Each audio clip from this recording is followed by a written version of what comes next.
मैले कहाँ हिजो कटुवालको अन्तर्वार्ता सुन्दै थिएँ। राष्ट्र संस्था चाहिँ चाहिने रे, राजा ज्ञानेन्द्र चाहिँ नहुने रे कटुवाललाई। अब यस्ता जुन खालमा थायो के अरे खायो त्यही थालमा चाहिँ आँची गर्ने यस्ता मान्छेलाई पालेर बसेका थियो नि त राज संस्था हिजो। त्यो राज संस्थाले पनि अब कस्ता दुनियाँ बचाउने दुनियाँ पाल्ने कुरा त उसको धर्म हो, तर ठालु पाल्ने कस्ता ठालु पाल्ने भन्ने विषयमा पनि अब राजाले राज संस्थाले निर्णय गर्नुपर्छ।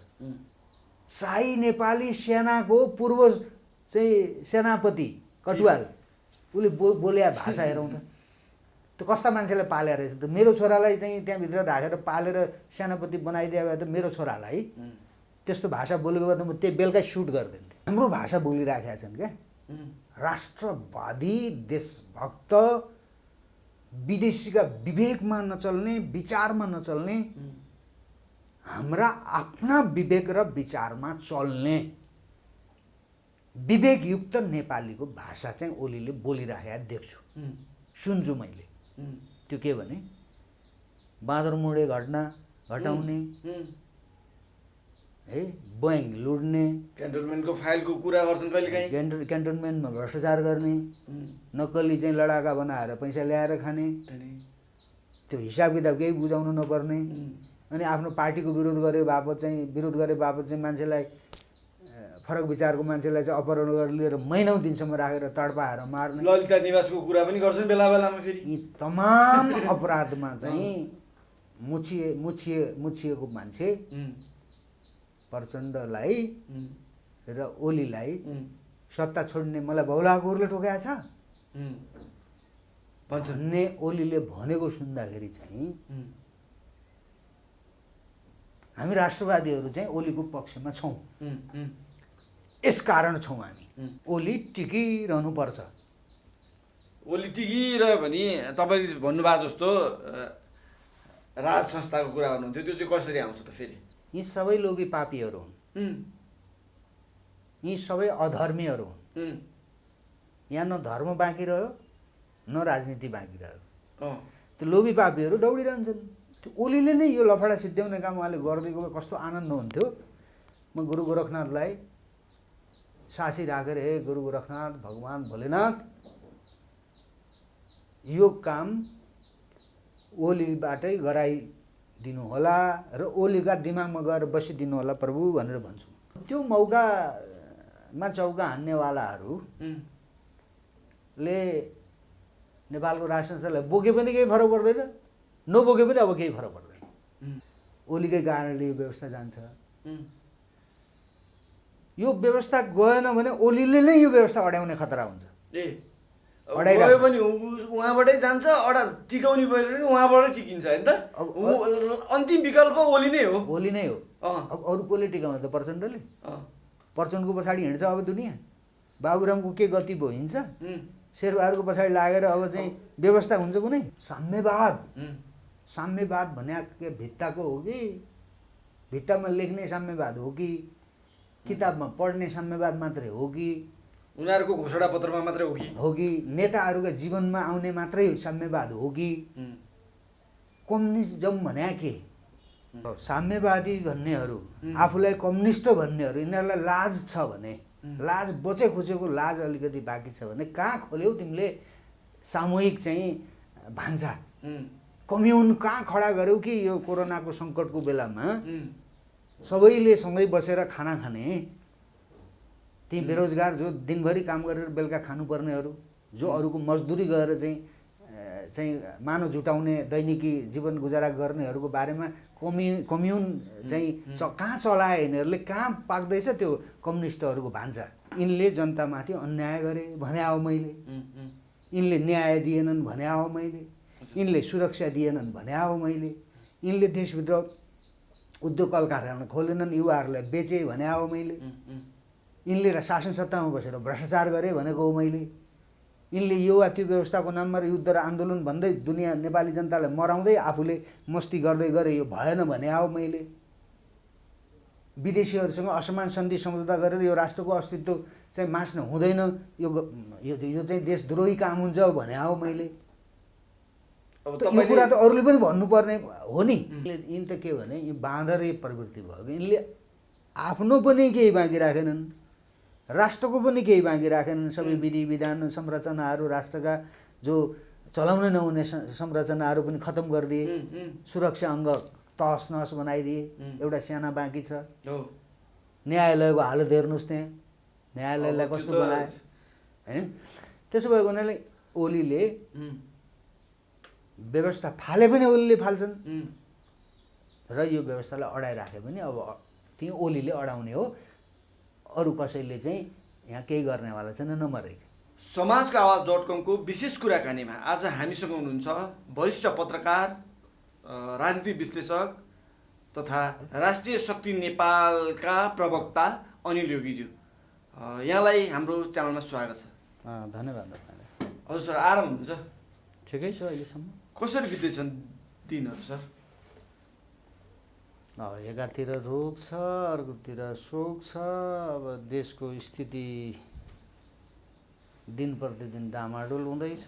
नेपालका नेताहरूको चर्तीकला पनि देखिँदैछ, सुनिसक्नु छैन, देखिसक्नु छैन। अब यस्तै यस्तै यो कस्तो भने त्यो देख्नेलाई लाज भने जस्तो, के गर्नेलाई भन्दा देख्नेलाई लाज भन्छ। अब यो एउटा सचेत नागरिक हुनुको नाताले यो पागलखाना भित्र बस्न र बाँच्न निकै गाह्रो छ। गाह्रो छ है, निकै गाह्रो छ। अब वर्षायाम पनि सुरु भइसकेको स्थिति छ होइन। कोरोनाको तेस्रो लहर आउन लाग्यो भन्ने कुरा पनि छ। जनतालाई भ्याक्सिन पनि पूर्ण रूपमा लगाइसकेको स्थिति पनि छैन। बाढी पहिरोले तपाईँको मेलम्ची लगायतका ठाउँहरूमा बस्तीका बस्ती बगाइरहेको स्थिति छ। यो अवस्थामा हाम्रा नेताहरू सत्ताको चलखेल होइन, को चाहिँ प्रधानमन्त्री को हुने भनेर सत्ताको चलखेलमा खुब लागिरहेको देखिन्छ।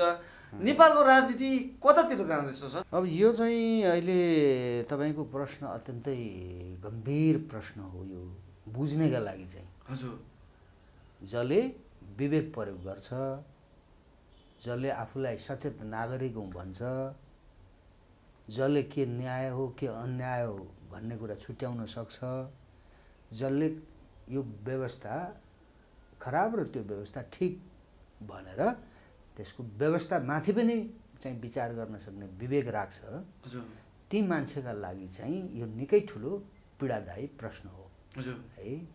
त्यो किन हो त भन्दाखेरि भ्याक्सिनको लागि भारतबाट ल्याउने भनेर यिनीहरूले पैसा समेत तिरिसकेको भ्याक्सिन अझै एक महिनासम्म चाहिँ त्यो भ्याक्सिन आउन सक्दैन भन्ने खालको आजै मैले चाहिँ अनलाइनमा न्युज हेरेको थिएँ है। त्यो भ्याक्सिन नआउने भयो। आज एउटा अर्को न्युज हेरेको थिएँ मैले, अदालतका चाहिँ न्यायाधीशहरूलाई नयाँ गाडी किन्नलाई 81 करोड रुपियाँ चाहिँ छुट्याएछ हजुर है। आजैका न्युजहरूको कुरा गर्दैछु म तपाईँलाई। तपाईँले पुष्पकमल दाहाल र प्रधानमन्त्री ओलीको जुहारी तपाईँले सुनिराख्नै भएको छ। हरपष्टै छ, अनलाइनदेखि पत्रिकाहरूमा है। मलाई बौला कुकुरले ठोकेको छ भन्नुहुन्छ प्रधानमन्त्री। अब उहाँले मलाई बौला कुकुरले टोकेको छैन भने प्रधानमन्त्रीले नै भनेपछि त पत्याउनु पर्यो नि त। होइन टोकेको छैन होला, छैन होला होइन। तर उहाँले अरू केही कुराहरू पनि भन्नुभयो। सत्ता यिनीहरूलाई दिँदैन नेपालहरूलाई। बौला कुकुरले टोकेको छ यिनीहरूलाई मैले सत्ता छोड्नलाई, त्यो त ठिकै होला। यो सत्ताको भोग, शक्तिको भोग कस्तो हुँदो रहेछ भन्ने कुरा त्यो ओलीको प्रवृत्तिबाट, प्रचण्ड र चाहिँ माधव नेपालको प्रवृत्तिबाट, शेरबहादुर देउवाहरूको प्रवृत्तिबाट र विशेष गरी नेपालका पार्टीहरूका नेता भनिनेहरूका प्रवृत्तिबाट त्यो कुरा यो 20-30 वर्षले छर्लङ्ग बनाएको छ। यिनीहरू सत्ता र शक्ति बाहेक यिनीहरूले अरू अरू केही पनि देख्दैनन् भन्ने कुरा त्यसमा यो 20-30 वर्षको राजनीतिले देखाएको छ। अब तपाईँले राजनीतिक अवस्थाको बारेमा प्रश्न गर्नुभयो। यो देशद्रोही हजुर भन्दा पनि फरक नपर्ने जनघाती र राष्ट्रघाती राजनीतिक आवरणका यी धन्दावालहरूमाथि अविलम्ब यिनीहरूमाथि निषेध नगर्ने हो भने यिनीहरूले मुलुकलाई युद्धमा फसाइ छाड्छन्। यो कुरा मैले आज मात्र भन्दै छैन, मैले यो कुरा 2 दशकदेखि भन्दै आएको छु म। हजुर नेपालका नेताहरू स्वाधीन छैनन्, नेपालका नेताहरूमा देशभक्ति छैन, नेपालका नेताहरू स्वतन्त्र पनि छैनन्। यिनीहरू विदेशीहरूको नचाहिँदो ढङ्गले यिनीहरू सम्बन्ध राख्छन् र उनीहरूको पैसा खान्छन् र त्यो पैसाको एक अंश 100मा 5% चाहिँ 95 चाहिँ यिनीहरू आफै खान्छन् हैन, 5% चाहिँ यिनीहरूले जनतालाई छरिदिन्छन्, कुखुरालाई चारो छर्या जस्तो जस्तो। अनि जनता उफ्रिन्छन् सडकमा, कहिले आन्दोलन गर्छन् त कहिले बन्दुक हातमा थमाइदिन्छ, युद्ध गर्छन्। त मस्ती कसको हुन्छ त भन्दा यहीँ फेरि विदेशीका डिजाइनमा काम गर्ने दलालहरूको मस्ती हुन्छ। त्यही देखियो नि त होइन। यो 20-30 वर्षको राजनीतिमा पञ्चायत व्यवस्थाले देश बलियो भएन, पञ्चायत व्यवस्थाले चाहिँ राष्ट्रको स्थिति विधि र जनताको चाहिँ जीवनशैलीलाई चाहिँ बलियो बनाएन। स्वतन्त्रता के चाहिँदा नचाहिँदा हक र अधिकार हामीले पाएन जनताले। प्रजातन्त्र आएपछि सबै थोक हुन्छ भनेको हो नि 46 साल। म आफै 46 सालको आन्दोलनकारी हुँ। हजुर ढुङ्गा हान्न जानु भएको थियो? हानेको छु। हजुर प्रहरीलाई ढुङ्गा हानेको छु शहीद गेटमा मैले है। त्यो बेलामा तपाईँलाई सम्झना हुन्छ मलाई, नेपाल टेलिभिजनको क्यामेरा तानेर फुटाउने चाहिँ जुन घटना भयो त्यहाँनिर, हजुर त्यसको नजिकै थिएँ के म। हजुर त प्रजातन्त्रको आन्दोलन अथवा प्रजातन्त्र चाहियो भने अब त प्रजातन्त्र त 46 सालमा आयो नि त।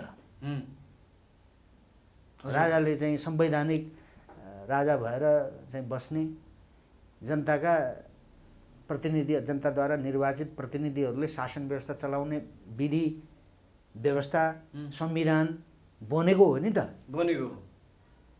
अब के चाहियो र फेरि यो बाबुराम र प्रचण्ड भन्नेहरूलाई के चाहियो र यिनीहरूले चाहिँ बन्दुक उठाएको भन्ने प्रश्न उठ्यो नि त अहिले। के चाहियो त? यिनले त नयाँ व्यवस्था त फेरि ल्याएन। खसीको टाउको झुन्ड्याएर कुकुरको मासु बेच्ने व्यवस्थाले चाहिँ काम गर्दैन। हिजो पञ्चायतले काम गर्दैन भने एउटा तत्त्वले होइन, राजाले काम गर्दैन भने, अनि त्यसपछि प्रजातन्त्रले काम गर्छ भनेपछि लौ त भनेर राजाले दिए त फेरि भएन, फेरि बन्दुक उठायो बाबु। प्रजातन्त्रले बन्दुक, प्रजातन्त्रका विरुद्ध बन्दुक उठ्यो है। 6 वर्षमै प्रजातन्त्रका विरुद्धमा बन्दुक उठ्यो नेपालमा। त के कारणले चाहिँ बन्दुक उठ्यो त 6 वर्षमै भनेर यो देशका विद्वान बुद्धिजीवीहरू अहिलेसम्म मिहिन रूपमा त्यसको समीक्षा गर्दैनन् हैन। विद्वान बुद्धिजीवी मात्र होइन, यो देशका शासन व्यवस्थाका अरू अवयवहरू पनि छन् नि। सेना छ, प्रहरी छ, कर्मचारी तन्त्र छ, के अनुसन्धान भन्छ, के छ र खाइरहेछन् नि त के नाममा। राज्यका अङ्गकै नाममा खाइरहेछन्, ब्रस्त लगाइराखेका छन्, युनिफर्म लगाइराखेका छन्, हतियार बोकिराखेका छन्, के ट्वाक्के क्वाट गर्ने बोकेका हुन्छ। के रमाइलो गरे त्यो? समीक्षा त हुनुपर्ने नि। 46मा चाहिँ यो व्यवस्था हुँदैन भनेर पञ्चायतलाई विस्थापित गरियो, प्रजातन्त्र ल्याइयो। प्रजातन्त्रकै विरुद्धमा के अरे 52बाट प्रचण्डले बाबुरामले हतियार उठाए होइन।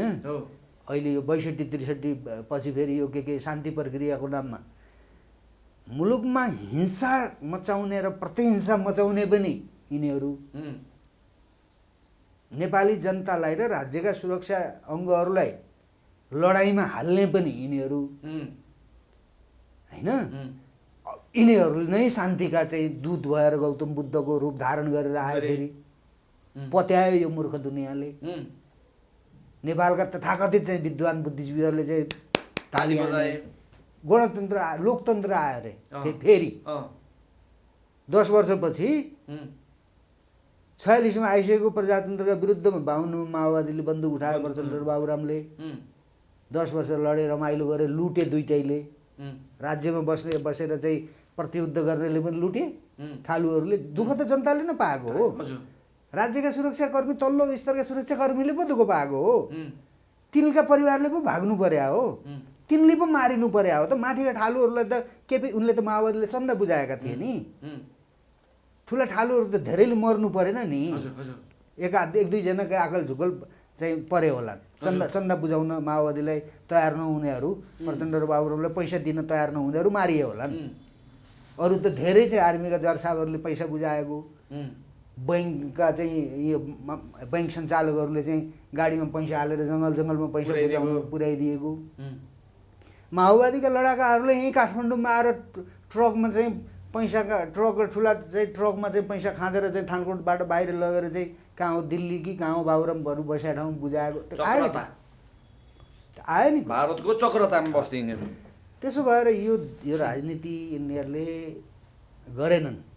यिनले मुलुकको अस्मितामाथि लुटपाट गरे, यिनले राज्यको ढुकुटीमा लुटपाट गरे र नेपाली जनताप्रति नेपाली जातिको जीवन सदाका लागि चाहिँ समाप्त पार्ने गरिकन एउटा सङ्घारमा ल्याएर यिनीहरू झगडा खेल्दैछन्।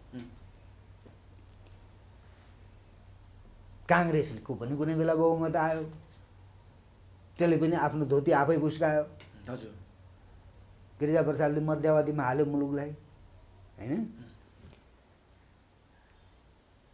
अब यो कम्युनिस्टहरूको बहुमत आएपछि के कम्युनिस्ट भन्नेको त त्यो त कुरा गर्थे, साम्यवाद भने के भित्ताको हो कि, भित्तामा लेख्ने साम्यवाद हो कि किताबमा पढ्ने साम्यवाद मात्रै हो कि, उनीहरूको घोषणा पत्रमा मात्रै हो कि नेताहरूका जीवनमा आउने मात्रै साम्यवाद हो कि कम्युनिजम भने के? त्यो कम्युनिजमको विचारधारालाई आफ्नो राजनीतिक चाहिँ धारणा बनाएर, राजनीतिक दर्शन मानेर, राजनीतिक सिद्धान्त मानेर जसले आफूलाई कम्युनिस्ट हुँ भनिरहेका छन् र खाइरहेका छन्, नेपाली जनताको दिमाग खाइरहेका छन्, नेपाली जनताको जिन्दगीसँग खेलवाड गरिरहेका छन्, राष्ट्रको भविष्यसँग खेलवाड गरिरहेका छन्, जनताको खुन खराब गर्नका निमित्त तत्पर भइरहेका छन्, तिनीहरूले कम्युनिस्टको शासन व्यवस्था चलाए त। आज तपाईँले श्रमजीवी वर्गको चाहिँ प्रतिनिधित्व गर्ने भन्ने कम्युनिस्टहरू, वर्गविहीन समाजको परिकल्पना गर्छौँ भन्नेहरू, साम्यवादको चाहिँ बकवास गर्नेहरूले चलाएको शासन व्यवस्था यस्तै हुन्छ। आज कुनै देशका कुनै ठाउँमा श्रमजीवीहरूका लागि भान्सा खोले यिनीहरूले, जो भोकमरीमा परेका छन्। भान्सा खोले होइन, खोलेको भान्सा पनि बन्द गर्ने स्थितिमा गइरहेछन् यिनीहरू त। त्यही भएर मैले यहाँ अपराधी हुन् भनेको। जहाँ चाहिँ सामूहिक रूपमा चाहिँ यो सार्वजनिक स्थानहरूमा खाना खुवाइरहेको छ होइन, त्यो ठाउँमा चाहिँ आफ्ना चाहिँ प्रहरी भनौँ न, आफ्ना कार्यकर्ता प्रयोग गरेर त्यहाँ लट्ठी बजार्छन् यिनीहरू। अब केही दिन अगाडि देखिसक्नु भएको छ होला तपाईँले। साम्यवादी भन्नेहरू, आफूलाई कम्युनिस्ट भन्नेहरू, यिनीहरूलाई लाज छ भने, लाज बचे खुचेको लाज अलिकति बाँकी छ भने कहाँ खोल्यौ तिमीले सामूहिक चाहिँ भान्सा, कम्युन कहाँ खडा गर्यौ कि यो कोरोनाको सङ्कटको बेलामा सबैले सँगै बसेर खाना खाने, ती बेरोजगार जो दिनभरि काम गरेर बेलुका खानुपर्नेहरू, जो अरूको मजदुरी गरेर चाहिँ मानव जुटाउने दैनिकी जीवन गुजारा गर्नेहरूको बारेमा कम्युन चाहिँ कहाँ चलाए यिनीहरूले, कहाँ पाक्दैछ त्यो कम्युनिस्टहरूको भान्सा। यिनीहरूको भान्सा चाहिँ पाकेको छ, यिनको भान्सा पनि थाहा भयो। यिनीहरू कम्युनिस्ट होइनन्, यी नक्कली लुटेरा हुन् भन्ने कुरा पनि थाहा भयो। प्रजातन्त्र भनेको यिनीहरूले बकवास गर्ने कुरा मात्र रहेछ भन्ने कुरा पनि थाहा भयो। त अरूले थाहा पाए कि थाहा पाएन कुनै, मैले चाहिँ थाहा पाएँ है। आज होइन, मैले 2 दशक पहिला थाहा पाएको यी फटाउन् भनेर। यिनीहरूले देशलाई रसातलमा पुगाउँछन्, यिनीहरूले मुठ्ठीभर मान्छेको चाहिँ हित हुने काम गर्छन्। यिनीहरूसँग त्यो औकात, विवेकको औकात छैन, यिनीहरूसँग त्यो हैसियत भएका मान्छे होइनन्। यिनले देश पनि बनाउँदैनन् र दुनियाँलाई शान्तिपूर्ण ढङ्गले आफ्नो देशभित्र बस्न र बाँच्न सक्ने परिस्थिति पनि यिनीहरूले बनाउँदैनन्, यिनीहरूको विकल्प खोजौँ भनेर त 2 दशकदेखि मैले भन्दै आएँ। कसैले सुन्दैन, दुर्भाग्य। यो देश बडा गजबको देशमा छौँ नि त म त। अब मैले यसो भन्दाखेरि अब त्यो हो के मान्छे होला यो, यसले के बुझ्यो होला, त्यस्तो छुट्टै कुरा पनि भन्दा हुन् कसैले। मैले छुट्टै कुरा केही बुझे जस्तो त लाग्दैन। यिनले जनतामाथि अन्याय गरे भने हो मैले, यिनले न्याय दिएनन् भने हो मैले, यिनले सुरक्षा दिएनन् भने हो मैले, यिनले देशभित्र उद्योग कल कारखाना खोलेनन्, युवाहरूलाई बेचे भने हो मैले, यिनले शासन सत्तामा बसेर भ्रष्टाचार गरे भनेको हो मैले, यिनले यो वा त्यो व्यवस्थाको नाममा युद्ध र आन्दोलन भन्दै दुनियाँ नेपाली जनतालाई मराउँदै आफूले मस्ती गर्दै गरे यो भएन भने हो मैले, विदेशीहरूसँग असमान सन्धि सम्झौता गरेर यो राष्ट्रको अस्तित्व चाहिँ मास्न हुँदैन, यो चाहिँ देशद्रोही काम हुन्छ भने हो मैले। यो कुरा त अरूले पनि भन्नुपर्ने हो नि, जोडले भन्नुपर्ने हो नि। अझ तपाईँले त्यो सँगसँगै विकल्पको शक्ति राजालाई अगाडि ल्याउनु भयो नि त, त्यसले गरेर चाहिँ टाउको दुख्यो हो कि? त्यसो भए टाउको दुखाइराख। अब मलाई मेरो मात्रै के जान्छ भाइ? अब मैले त सधैँ भन्ने गरेँ, अब मेरो मात्रै के जान्छ? अब 52 वर्ष भइसकेँ, मेरा छोराछोरीले मात्रै दुःख पाउने होइनन्। अब मेरा छोराछोरीले मात्रै यो देशबाट पलायन हुनुपर्ने र विदेशी कमाएर हुनुपर्ने होइन। अब सबैले कमाएर भए हुनुपर्ने त हो नि। त मलाई मात्र देश देश देश देश अब के चाहियो त? अब केही समय अगाडि अहिले तपाईँले जुन कुरा गरिरहनु भयो, जस्तो अहिले टोलमा भनौँ न, सहर बजारमा के हल्ला छ भनेदेखि अब 22-23 गतेभित्र भनौँ न प्रधानमन्त्री केपी शर्मा ओलीले एउटा नयाँ कुराको उद्घोष गर्दै हुनुहुन्छ होइन भन्ने कुरा हल्ला छ होइन। केही समय अगाडि उहाँले नारायण हिजो अगाडि एउटा कार्यक्रमको आयोजना गर्नुभएको थियो। त्यो बेलामा पनि राजावादीहरूले के भन्थे भन्दाखेरि ल त्यहाँ नारायण हिजो अगाडिबाट हिन्दू राज्य घोषणा हुँदैछ भनेर अब हामीले के गर्नु नपर्ने भयो भनेर खुसी हुन्थे होइन। अब त्यस्तै चाहिँ हो कि हो यहाँ? तपाईँले यसको केही सङ्केत पाउनु भएको छ कि छैन? के छ कुरा? होइन, यो चाहिँ यो अफवाहको पछाडि लाग्नु हुँदैन। हामी जस्तो विवेक प्रयोग गर्ने मान्छेले, यी मान्छे को हुन् भन्ने कुरा चिनिसकेको मान्छेले त्यो हावादारी कुरा गरेर चाहिँ समय व्यतीत गर्नु हुँदैन। यो व्यवस्था ओलीकै कारणले जान्छ। नम्बर 1 उनका भाषा हेर्नुहोस् न, उनको शासन शैली हेर्नुहोस् न, कहाँ टिकेर चलाइरहेछन् उनले। संविधानमा टिका पनि देखिँदैन, सामाजिक धरातलमा टिका पनि देखिँदैन, कुनै अन्तर्राष्ट्रिय मूल्य मान्यताका आधारमा टिका पनि देखिँदैन, कुनै विधि विधानका आधारमा टिका त झन् हुँदै होइन। केमा टिका त है? त्यसो भएको हुनाले उहाँले मुलुकमा उहाँ टिकिराख्नु होला भन्ने मलाई लाग्दैन। उहाँ जानुहुन्छ होइन, र यो व्यवस्था पनि जान्छ, सँगै जान्छ ओलीकै कारणले। त्यसपछि के आउँछ? अब हामीले त स्पष्ट भनेका छौँ, राज संस्था, प्रजातान्त्रिक राज संस्था होइन, विधिको शासन, आम नेपाली जातिलाई देशभित्र बस्न र बाँच्न सक्ने परिस्थिति बनाउनका निमित्त अभिभावकीय भूमिका उसले खेलिदियोस्। प्रजातन्त्रका कै आधारमा चाहिँ यो मुलुकलाई अगाडि लैजानका निमित्त शासन प्रशासन चलाउनका निमित्त अरू नेपालीहरू तयार छन्। यी मात्र होइनन् नि, दलका नेताहरू मात्रै त मान्छे होइनन् नि त, अरू पनि दुनियाँ छ नि, करोडौँ नेपालीहरू छन्। त्यसो भए त्यहाँ त्यो भोलिको कुरा चाहिँ त्यो हुनसक्छ। त्यसमा गयौँ भने हामी बाँचौँला भनेको, देश बाँचला भनेर भनेको राज संस्थामा जाउँ भनेर। ओलीकै कारणले यो व्यवस्था जान्छ। यो व्यवस्था गएन भने ओलीले नै यो व्यवस्था अड्याउने खतरा हुन्छ। ए अडाइरहेको। गयो भने उहाँबाटै जान्छ, टिकाउने पऱ्यो भने उहाँबाटै टिकिन्छ होइन त। अन्तिम विकल्प ओली नै हो। ओली नै हो। अँ। अब अरू कसले टिकाउनु त? प्रचण्डले। अँ। प्रचण्डको पछाडि हिँड्छ अब दुनियाँ। बाबुरामको के गति भयो, हिँड्छ? उम्। शेरबहादुरको पछाडि लागेर अब चाहिँ व्यवस्था हुन्छ कुनै? माधव नेपाल त शेरबहादुर देउवालाई प्रधानमन्त्रीको लागि हात जोड्न पुगिरहेका छन्। उहाँको पार्टी पनि कुन भन्ने कुरो त अहिले त छैन, टुङ्गो लागेको छैन। त्यसो भएर यिनी त के भने यो बाँदरे प्रवृत्ति भयो। यिनले आफ्नो पनि केही बाँकी राखेनन्, राष्ट्रको पनि केही बाँकी राखेनन्। सबै विधि विधान संरचनाहरू, राष्ट्रका जो चलाउन नहुने संरचनाहरू पनि खतम गरिदिए। सुरक्षा अङ्ग तहस नहस बनाइदिए। एउटा साना बाँकी छ। न्यायालयको हालत हेर्नुहोस्, त्यहाँ न्यायालयलाई कस्तो बनायो होइन। त्यसो भएको हुनाले ओलीले व्यवस्था फाले पनि ओलीले फाल्छन् र यो व्यवस्थालाई अडाइराखे पनि अब त्यही ओलीले अडाउने हो।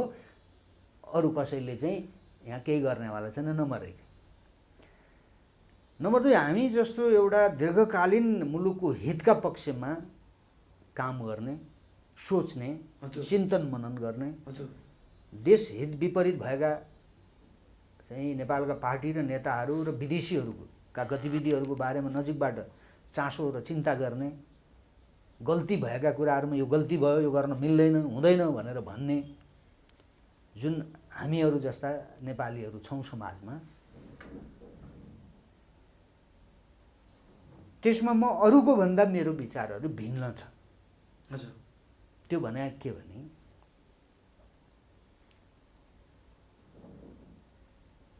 ओलीले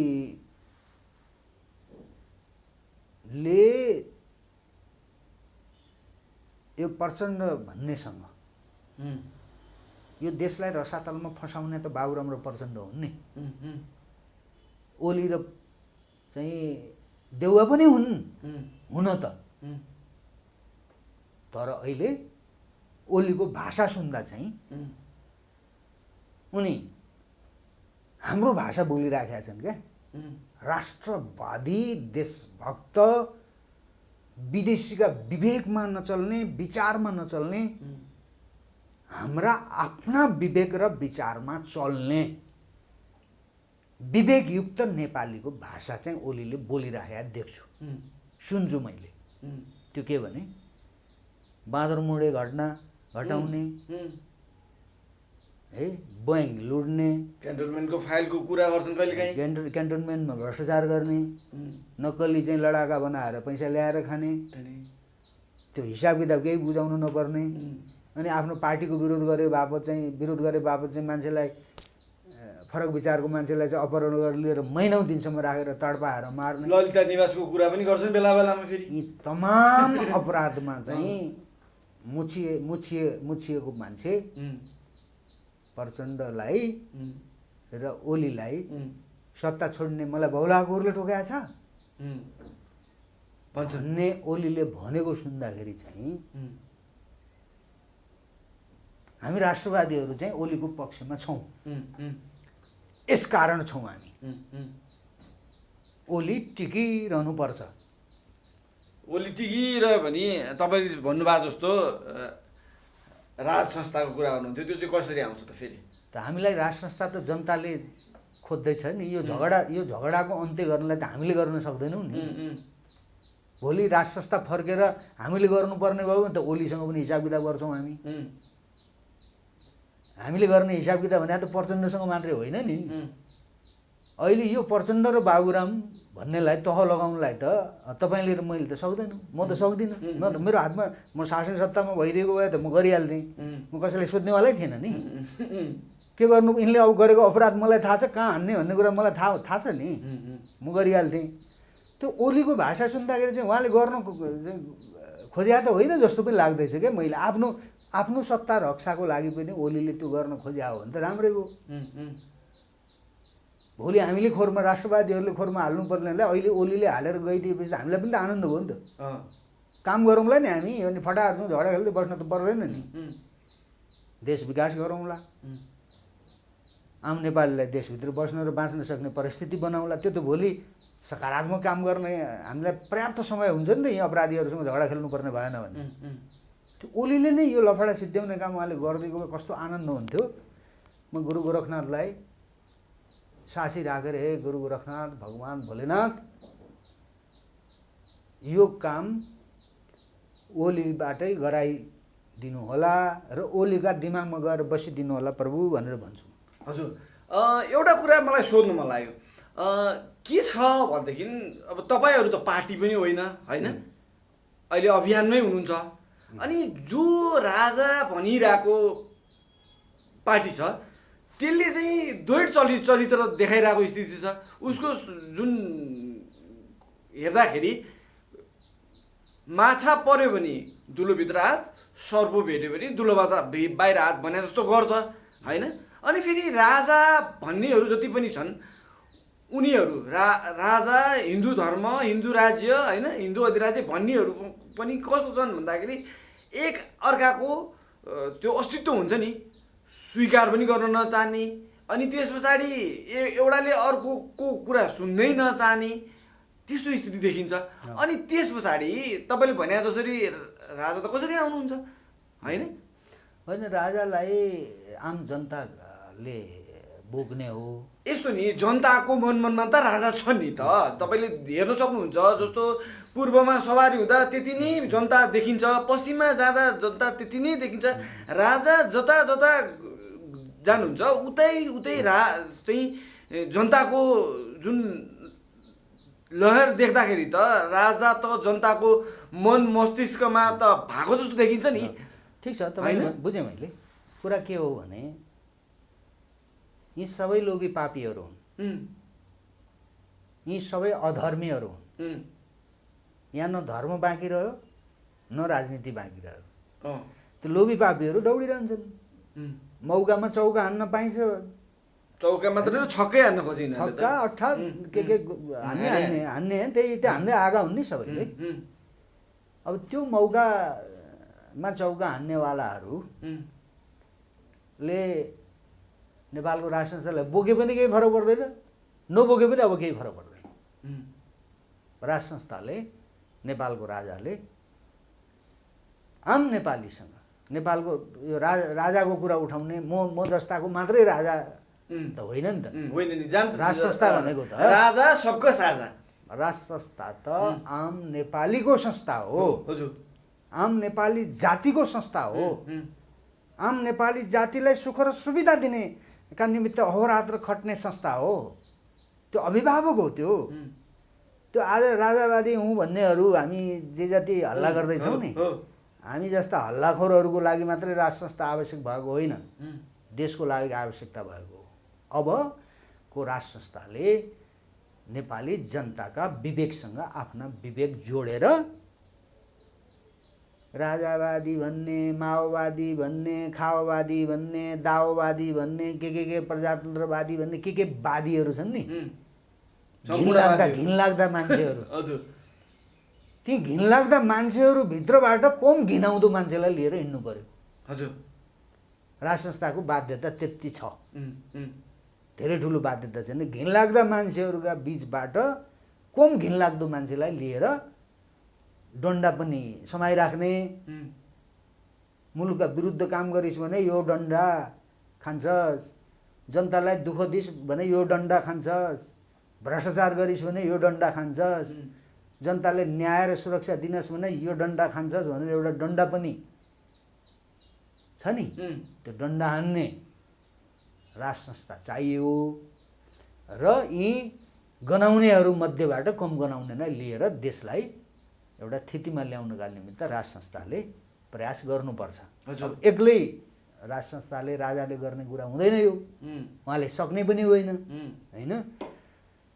अब विचारका कुरा विचारमाथि पनि विचार गर्ने कुरा व्यवस्थामा चाहिँ बहस गर्ने कुरा नेपाली जातिलाई यो देशभित्र बाँच्न र बस्न सक्ने परिस्थिति कसरी बनाउने भन्ने विषयमा बहस गर्ने कुरा छलफल गर्ने कुरा र त्यसबाट निस्केको निचोडका आधारमा मुलुकलाई अगाडि लैजाने परिस्थिति निर्माण गर्ने कुरा चाहिँ देशका विद्वान बुद्धिजीवी इमान्दार क्या किताब पढेका बुद्धिजीवी मात्रै होइन कि देश पढेका दुनियाँको जीवन पढेका बुद्धिजीवी हुन्छन् नि हजुर हैन जङ्गबहादुर टाइपका बडा महाराजराज पृथ्वीनारायण शाह टाइपका स्वर्गवासी बुवा सरकार महेन्द्र सरकार जस्ता हैन बिपी कोइरालाई भनौँ मदन भण्डारी नै भनौँ है पछिल्लो समय त मैले सङ्गत गरेँ लामो समय राजेश्वर देवकोटा त्यस्ता त्यस्ता विचारवान मान्छेहरू हुन्छन् समाजमा छन् ती 2-4 जना मान्छेसँग चाहिँ महाराजराज सरकारले कुरा गर्यो र विचार गर्यो भने विचारमाथि पनि विचार गर्ने गरिकन छलफल चलायो भने विचारको मथन गर्नु पर्यो गर्यो भने 1 हप्ताभित्रमा राजनीति कूटनीति अर्थनीति समाजनीति धर्मनीति त्यो सबै 1 हप्ताभित्रमा त्यसको चाहिँ मोडालिटी त्यसको कार्यक्रम तय हुन्छ त्यो बडा के अरे हामीसँग छ नेपालको राष्ट्र संस्थासँग पहिलेदेखि छ त्यो यहाँ अपराधीहरूले गर्न नदिया हो नि छ नि हावामा देश चलाएको होइन नि 30 वर्षमा हावामा विकास भएको देश औद्योगिकरण भएको थियो नि पञ्चायतमा 40-45वटा चाहिँ ठुल्ठुला उद्योगहरू कपडा कारखाना सिमेन्ट कारखाना ट्रली बसदेखि लिएर सारा चाहिँ उद्योग धन्दाहरू खुलेका थिए सारा नेपालीहरू त्यसमा चाहिँ काम पाएर रोजगार सिर्जना भएको थियो नि त्यो बेचेर खाए यिनीहरूले त्यो केही नभएको भएर चाहिँ राज संस्थाले जान पर्या त होइन नि मूर्ख चाहिँ विदेशीका दलाल नेताहरूका चाहिँ पछि लागे नेपालीहरू मूर्खता भयो र त्यस कारणले राज संस्थाले बाहिर पर्नु पर्यो र आज यो दुःखको जीवन बाँच्न पर्या हो त्यसो भएर राजा राजा राजा म अहिले जहाँ जाउँ चाहे त्यो चिया पसलमा जानुहोस् चाहे भट्टी पसलमा जानुहोस् चाहे बस चढ्नुहोस् चाहे ट्याक्सी चढ्नुहोस् तपाईँ चाहे कहीँको चोकमा गल्लीमा कहीँ गएर 2-4 जना मान्छे उभिएको ठाउँमा बस्नुहोस् त्यहाँ राजा राजा राजा राजा भनिरहेको छ किन भने होला ओलीलाई प्रचण्डलाई त गाली गरिराखेको छ किन गरिरहेको होला त्यसो भएर राज संस्थाको विकल्प छैन त्यो अनुशासित मर्यादित संस्कारबाट आएको राजनीतिक संस्था भनेको नै त्यो एउटा मात्रै हो त त्यसलाई पछाडि पार्नका लागि त यहाँ त सबै मिले भ्रष्टाचारीहरू दुराचारीहरू ज्यानमाराहरू अप्रजातान्त्रिक चाहिँ शासन व्यवस्था चाहिँ विदेशीको आडमा चलाउने तर प्रजातन्त्रको आवरण लोकतन्त्रको आवरण विदेशीका दलालहरू खुफिया एजेन्सीका एजेन्टहरू है हरेक निकायमा राज्यका सुरक्षा अङ्गमा भएका सबै एजेन्टहरूको हैन मिले मोतोमा हो नि त राज संस्थालाई पछाडि हटाएर यो मुलुक कमजोर बनाएको मैले कहाँ हिजो कटुवालको अन्तर्वार्ता सुन्दै थिएँ राज संस्था चाहिँ चाहिने रे राजा ज्ञानेन्द्र चाहिँ नहुने रे कटुवाललाई अब यस्ता जुन खालमा खायो त्यही थालमा चाहिँ आँची गर्ने यस्ता मान्छेलाई पालेर बसेका थियो नि त राज संस्था हिजो त्यो राज संस्थाले पनि अब कस्ता दुनियाँ बचाउने दुनियाँ पाल्ने कुरा त उसको धर्म हो तर ठालु पाल्ने कस्ता ठालु पाल्ने भन्ने विषयमा पनि अब राजाले राज संस्थाले निर्णय गर्नुपर्छ ठालु त त्यस्तो पाल है विद्वान बुद्धिजीवी त्यस्तोलाई पाल जसले राष्ट्रघात नगरोस् राज संस्थालाई प्रति घात नगरोस् र महाराजराज सरकारहरूका बारेमा बोल्दाखेरि शाही नेपाली सेनाको पूर्व चाहिँ सेनापति कटुवाल उसले बोल्या भाषा हेरौँ त त्यो कस्ता मान्छेलाई पाले रहेछ त मेरो छोरालाई चाहिँ त्यहाँभित्र राखेर पालेर सेनापति बनाइदिए भए त मेरो छोरालाई त्यस्तो भाषा बोलेको भए त म त्यही बेलुका सुट गरिदिन्थेँ